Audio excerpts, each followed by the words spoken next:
ज्योतिष पुंज टीवी पर। आज ज्योतिष कुंभ की ओर से कुरुक्षेत्र धर्म नगरी, विश्व को संदेश देने वाली नगरी में आज महाकुंभ का आयोजन किया जा रहा है। ऐसा महाकुंभ जो ज्योतिष महाकुंभ कहलाता है। आपने कई सारे महाकुंभ सुने होंगे, आप गए भी होंगे, जैसे हरिद्वार, नासिक, उज्जैन और इलाहाबाद में आयोजित होते हैं। ऐसा महाकुंभ ज्योतिष फाउंडेशन की ओर से आज किया जा रहा है, जिसमें आज एक से एक बड़ी हस्ती विराजमान है, जो कि सितारों के सितारे चमकाए हैं और भारत की विद्या को विदेशों में प्रवाहित किया है। तो आज हमारे साथ हैं माननीय हरीश रावत जी, जो कि मथुरा के यानी कि ब्रज क्षेत्र उत्तर प्रदेश के जन्मस्थली रही है और आज दिल्ली में निवास करते हैं, जिन्होंने MPJV यानी कि महर्षि पाराशर ज्योतिष विद्यालय के संस्थापक रहे हैं और ये IT सेल में इन्होंने पढ़ाई की और ये एक इंजीनियर रह चुके हैं, जो कि फील्ड को छोड़कर आज ज्योतिष आचार्य हैं और महान ज्योतिष आचार्य हैं। आइए जानते हैं हम उनके बारे में। जी नमस्कार। हम जानना चाहेंगे कि आपने एक प्रोडक्शन मैनेजर थे, आप IT सेल से आपने इंजीनियरिंग किया, फिर आप ज्योतिषाचार्य की तरफ क्यों मुड़ कर आए? बिल्कुल, बहुत अच्छी बात की है आपने कि इसी को हम बताने के लिए आज यहाँ पे आए कि मनुष्य के जब स्टार चेंज होते हैं, ग्रह गति चेंज होती है, तो एक व्यक्ति चाय बेचते बेचते देश का प्रधानमंत्री बन जाता है और व्यक्ति कोई भी छोटे से छोटा काम करने वाला व्यक्ति, गाय भैंस चराने वाला व्यक्ति, वो मुख्यमंत्री बन जाता है और कोई राजा महाराजा होता है, वो बेचारा जेल में चला जाता है। तो हमने यही बताया कि आदमी इंजीनियर बनने के बाद और किस प्रकार से ज्ञान के फील्ड में जा सकता है। बहुत बड़े सुप्रीम कोर्ट के जजेस जो साधु बन गए, बहुत पढ़े लिखे लोग हैं, बहुत बड़े बड़े IAS हैं और वो मथुरा के अंदर जाकर के हरे रामा हरे कृष्णा करते हैं इसको मंदिर के अंदर। सितारे यही कहते हैं कि आज आप मेरा इंटरव्यू ले रहे हैं, पत्रकार हैं, क्या पता आपके सितारे इतने बड़े हो जाएं तो आप किसी TV चैनल के मालिक हो जाए या बहुत बड़े इंडस्ट्रियलिस्ट हो जाए। आपके भाग्य में क्या लिखा है, आपकी माथे की रेखा में क्या लिखा है, अगर ये किसी को पता चल जाए तो वो उस लाइन में आगे बढ़ना शुरू हो जाता है। तो जब मैं इंजीनियर था, प्रोडक्शन का इंजीनियर था, मैकेनिकल इंजीनियर था, मुझे बार बार ये एहसास होता था कि मैं इस फील्ड के लिए नहीं हूँ, मैं कब तक जॉब करूँगा, मैं कब तक ये काम करूँगा, मेरा ये फील्ड ही नहीं है। मुझे बार बार ये इंट्यूशन होती थी। फिर मैंने जब ये ज्योतिष को सीखा तो मुझे एहसास हुआ कि मेरा ये फील्ड ही नहीं है और फिर मैं इस लाइन में आया। मैंने 15 किताबों को लिखा, फिर पढ़ाना शुरू किया। उसके बाद धीरे धीरे जब बहुत प्रसिद्धि फैलती चलेगी तो TV चैनलों पर आना शुरू किया। आप धर्मगुरु के तौर पे आप हमें TV चैनल्स को देखते हैं। बहुत सालों तक हमने आस्था TV पर इसको फ्री सिखाया और ये ठान लिया कि हम दुनिया को ज्योतिषी बनाएंगे। जो ज्योतिष अंधविश्वास बोला जाता है वो अंधविश्वास को हटाएंगे। इंजीनियर होने के नाते इसके हमने बड़े लॉजिकल साइंटिफिक अप्रोच के साथ, हमने वैज्ञानिकों के साथ बहस की TV के ऊपर और आज आपके सामने है कि हर आदमी को हम इसके बारे में बताते हैं कि आपके भाग्य में ये लिखा है, हमारे भाग्य में ये लिखा है, हमारी ग्रहों की जो चाल है वो हमें क्या बताती है और पब्लिक को बताती है। तो आज जो ज्योतिष पुंज ग्लोबल फाउंडेशन के द्वारा ये जो ज्योतिष कुंभ का आयोजन किया गया है, इसमें आज 300 से ज़्यादा जो ज्योतिषी आए हैं, इन सबको हमने अपने अनुभव शेयर किए हैं। उनको बताया है कि किस प्रकार से, जैसे एक बहुत अच्छा सर्जन होता है वो अपने जूनियर्स को बताता है कि इस प्रकार से आपको सर्जरी करनी है, तो हमने भी बताया कि किस प्रकार से आपको प्रेडिक्शन करनी चाहिए। अगर आपसे कोई गलती हो जाती है तो आपको टेंशन नहीं लेनी चाहिए, डिप्रेस नहीं होना चाहिए। टू एवरेज ह्यूमन, गलती करना मनुष्य का ही काम है, वो किसी से भी हो सकती है। तो सबसे पहले मैं जानना चाहूँगा, आपने ज्योतिष का वर्णन किया, अपने बारे में बताया कि आप किस तरह मुड़े और आपके सितारों ने आपको सितारा बना दिया जी।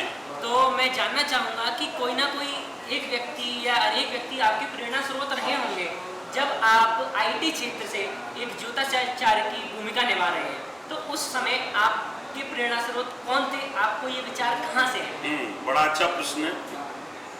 मैं धारणा दिल में ये थी क्योंकि स्टार चमकाते हैं व्यक्ति को। मेरे दिमाग में बार बार एक ही बात आती थी कि मुझे नॉर्मल इंसान नहीं रहना, मैं कैसे जॉब करूँगा किसी के अंदर, ये दिमाग में ख्वाब आता था। तो मैं ट्रेड यूनियन का प्रेसिडेंट बना और राजनीति में कूद गया।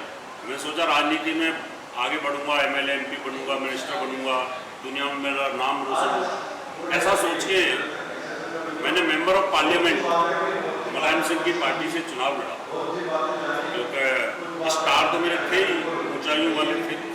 मैंने उनको कहा जी देखिए मैं चुनाव तो लड़ लूँगा, टिकट भी आप मुझे दे देंगे, पर मेरे ग्रह की गति ऐसी चल रही है कि 7.5 तो मैं चुनाव हार सकता हूँ। उन्होंने कोई बात नहीं, आप चुनाव लड़िए। और मैंने वो चुनाव लड़ा। काफ़ी ज्योतिषियों से उस समय संपर्क किया, मुझे भी नॉलेज थी। बड़े बड़े मथुरा के ज्योतिषियों से संपर्क किया, सबने कहा कि आप जीत रहे हो, आप जीत रहे हो। मैं कहा मेरे हिसाब से तो मैं नहीं जीत रहा, मुझे लगता है कि मैं हारूंगा, मेरी 7.5 चल रही।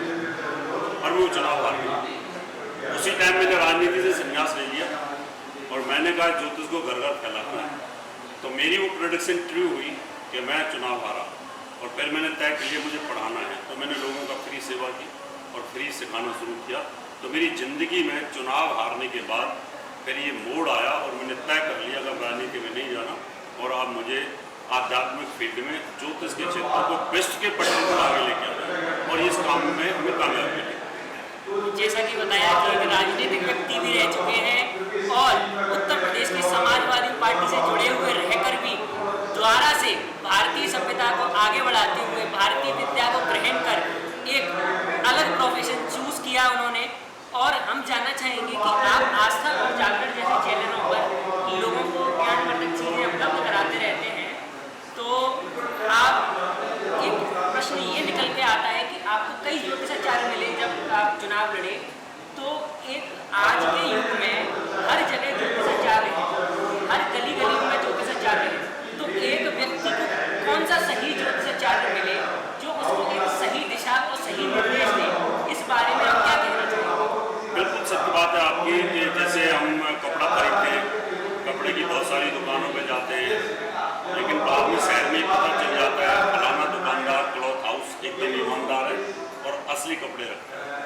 फिर डॉक्टर के पास जाते हैं, बहुत सारे डॉक्टरों के पास आप बोलते हैं डॉक्टर चीता है, ये डॉक्टर दवाई ज़्यादा देता है, ये घुमाता बोलते हैं। बाद में लगता है ये वाला जो डॉक्टर ने कम दिया देता है, कम दवाई देता है, ये सही है। ट्यूशन का मास्टर भी ऐसे ही आप सेलेक्ट कर लेते, धीरे धीरे अनुभव आ जाते हैं आपको हर फील्ड के। ऐसे ज्योतिष के अंदर भी आपको अनुभव आ जाएगा कि भाई हम रावत गुरु जी के पास गए, उन्होंने जो बताया था वो सटीक हुआ कि हमें पहला बेटा हुआ तो बेटा हुआ, हमारा बेटा पढ़ेगा तो पढ़ा, हमें जॉब मिली तो हमें जॉब मिल गई। तो धीरे धीरे आपका फिर विश्वास बन जाता है, फिर वहीं पर जाते हैं और फिर आपको पक्की मोहर लग जाती है कि अब हमें फलाने ज्योतिषी के पास जाना। और शहर के अंदर कोई ना कोई 1 और 2 4 ज्योतिषी ऐसे होते हैं कि जिनकी एक रेपुटेशन होती है, वो अपनी रेपुटेशन को मेंटेन करते हैं और वो सही बताने की पूरी कोशिश करते हैं। जैसा कि आपने बताया कि अनुभव के आधार पर एक सही व्यक्ति का चुनाव किया जा सकता है, तो कहीं ना कहीं एक अनुभव के आधार पर ही लोग एक दूसरे से मिलते हैं और कभी ना कभी किसी की भविष्यवाणी गलत भी साबित हो जाती है, तो लोगों का विश्वास रखने लगता है।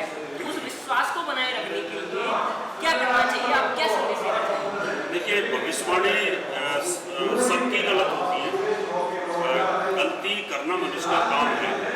अरबों रुपए का बजट है इसरो का और वो आइडिया लेकर के मंगलयान को छोड़ते हैं कभी किसी रिकॉर्ड से, तो वो नष्ट हो जाता है। जब उनके पास कैलकुलेशन भी होता है, कंप्यूटर भी होता है, उनके पास में बजट भी होता है, उनकी भविष्यवाणी सही नहीं होती, तो मंगल ग्रह पे पहुँच ही नहीं पाएगा। जब उनका तो ये तक पहुँचेगा। ऐसे मौसम विभाग है, उसके पास भी करोड़ों का बजट होता है, वो भी बोलता है फलानी तारीख को मौसम विभाग के हिसाब से तूफान आ जाएगा, तूफान आएगा या आपका वर्षा के लिए आपका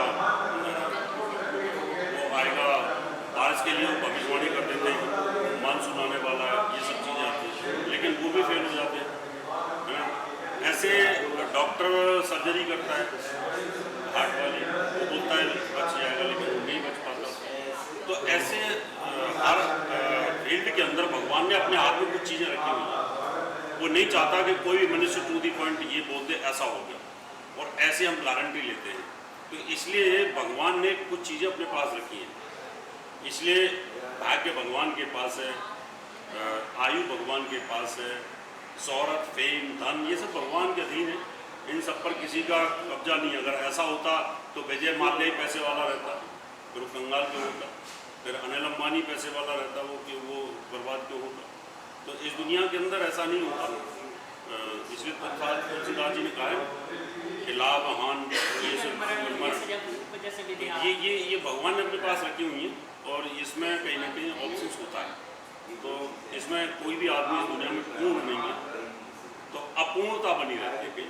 अगर वो पूर्ण हो गया तो अहंकारी हो जाता है, तो भगवान चाहता है अहंकारी ना हो। तो इसलिए ज्योतिष में भी कहीं ना कहीं गलतियाँ रह जाती हैं और सटीक कई बार हम भी नहीं बता पाते, कोई चीज़ छोड़ देते हैं, ऐसा भी होता है। लेकिन एक प्रश्न निकल के आता है कि वो कहा जाता है कि ज्योतिष विद्या भाग्य पर आधारित है या स्वेच्छा पर आधारित है। क्या हम स्वेच्छा पर ही स्वेच्छा जो हमारी काम करने की है, जो हमारे पाने की इच्छा है, क्या ज्योतिष उसको पूरा कर सकती है? आप जब पैदा हुए, गर्भ से बाहर आए, उस समय आपके भाग्य में क्या लिखा था, उसी आधार पर वो चीज़ घटित होती है। उस भाग्य की लिपि को पढ़ने वाला व्यक्ति चाहिए, और भाग्य की लिपि को वही पढ़ सकता है जो बहुत अच्छा विद्वान हो। दुर्योधन महाभारत काल में पैदा हुआ। जब दुर्योधन पैदा हुआ तो उसकी कुंडली विदुर को दिखाई गई। विदुर ने कहा कि ये तो सत्यानाश कर देगा कुल का, इसको मार दो, इसको खत्म कर दो। और उसको नहीं मारा तो उसने सत्यानाश कर दिया। और ये बात कुल गांधारी ने बताई सभागृह के अंदर के। दुर्योधन को कहा था कि तेरे को विदुर ने कहा था कि इसको मार दो, मैंने माँ की ममता में नहीं मारा। तो कई बार क्या होता है कि जो भाग्य में लिखा होता है उसको बताने वाला को अच्छा ज्योतिषी हो तो सब कुछ बता सकता है कि ये व्यक्ति जीवन में ये काम करेगा और ये ऐसी ऊंचाइयों को छुएगा। और वो माथे की रेखाओं में भी लिखा होता है, हाथ की रेखाओं में भी लिखा होता है। कितने लोग माथा पढ़ करके बता देते हैं कि चंद्रगुप्त मौर्य ने, चाणक्य ने चंद्रगुप्त मौर्य का माथा पढ़ा था और ये कहा था कि अरे तू तो चक्रवर्ती राजा बनने के तेरे योग है, तो वो चक्रवर्ती राजा बन गया, तो उसको बना दिया गया। तो ऐसे हमारा जो बॉडी जो सिस्टम होता है, जो 9 महीने गर्भ में डेवलप होता है, जब गर्भ के बाहर आता है तो ज्योतिष ग्रहों की चाल को बताती है, कौन सा ग्रह कितना बलवान था और वो ग्रह आपको कितनी ऊंचाइयां दे सकता है। तो इसलिए इसको हम टेक्निकली भाषा में बोलते हैं कि ज्योतिष एक ब्लूप्रिंट है किसी बिल्डिंग का। उस पर एक बिल्डिंग खड़ी होती है, कितनी ऊंची बिल्डिंग खड़ी होगी ये तो डिपेंड करता है कि बनाने वाले को। अब मैंने बता दिया कि आपका भाग्य इतना ऊंचा है कि आप बहुत अरबपति आदमी बन सकते हैं। अब आपको उस लाइन पे चलना पड़ेगा कि मुझे अरबपति बनना है, अरबपति बनना है। राजयोग है मेरी कुंडली में, मैं बन सकता हूँ, मैं बन सकता हूँ। मोदी जी को बोल दिया भाई तुम्हारी कुंडली में राजयोग है, तुम राजा बनोगे, वो राजा वाली लाइन पे चल पड़े, मुख्यमंत्री बने, फिर धीरे धीरे प्रधानमंत्री बने। तो ये ज्योतिष भाग्य है, इसके ऊपर कर्म का पहिया चलता है। हमने बोल दिया आप इतनी ऊंचाइयों को छूओगे तो आप अब कर्म करो अपने शरीर से उन ऊंचाइयों को छूने के लिए। मैंने कहा देखो हीरा लटक रहा होगा, अब आप कूद कूद के ऊपर तक जाओ और वो हीरे को खींच के लाओ नीचे, तो हीरा ला सकते हो। यही ज्योतिष है। तो कह सकते हैं कि ज्योतिष कर्म प्रधान है, भाग्य प्रधान है और भाग्य के ऊपर कर्म का पहिया चलता है, यानी भाग्य और कर्म दोनों चलते हैं। ज्योतिष में लिखा होता है, आपके भाग्य में लिखा होता है आप ये कर्म करो और उस कर्म पर आपको ज़्यादा तेज चलना है। मैंने कहा बहुत अच्छे पत्रकार बन, तो आप इंटरनेशनल पत्रकार भी बन सकते हो हैं, लेकिन अब आपको मेहनत तो करनी पड़ेगी ना, बहुत ज़्यादा मेहनत करनी पड़ेगी। अब मैंने कहा इतनी मेहनत कर डालो, आप 18 घंटे काम करो तो आप देखो 6 महीने में आप इंटरनेशनल पत्रकार बन जाओगे, तो बन गए। तो एक जो ज्योतिषी होता है वो कंसल्टेंट होता है, भाग्य की लिपि को पढ़ने वाला होता है। वो बता देता है how much power have your body, उस आधार पर काम करता है। तो जैसे कि अभी आपने बताया कि ज्योतिष एक कंसल्टेंट होता है, तो आजकल हर क्षेत्र में कंसल्टेंसी है और कंसल्टेंट बैठे हुए हैं। आपके एजुकेशनल क्वालिफिकेशन को देखकर, बाकी सारी चीज़ों को देखकर बताते हैं कि आपको ये करना चाहिए। तो क्या हमें मनोवैज्ञानिक के पास जाना चाहिए या ज्योतिष के पास? देखिए ज्योतिषी तो मनोवैज्ञानिक चीज़ को नहीं देखता, वो आपकी गणना को देखता है। आपकी गणना में लिखा है कि MBBS डॉक्टर बनेगा, आपके भाग्य में लिखा है। मनोवैज्ञानिक बोल रहा है फुटबॉल का प्लेयर बनेगा, तो खेलता बहुत अच्छा। अब खिलाड़ी तो बचपन में सभी बच्चे खेलते हैं, शेर का बच्चा भी खेलता है, गधे का बच्चा भी खेलता है और आदमी भी खेलता है। वो खेलेगा नहीं तो डेवलपमेंट ही नहीं आएगा उसको। लेकिन हमने कहा नहीं ये तो डॉक्टर बनेगा, तो ज्योतिषी जो होता है, अच्छा ज्योतिषी कैलकुलेशन करके बता देता, इस फील्ड में ही जाओगे, कोई दुनिया की ताकत आपको रोक ही नहीं सकती। अभी एक लड़की थी लुधियाना की, वो बहुत अच्छे स्कूल से पढ़ी, उसने 10वीं उनके फादर IAS थे।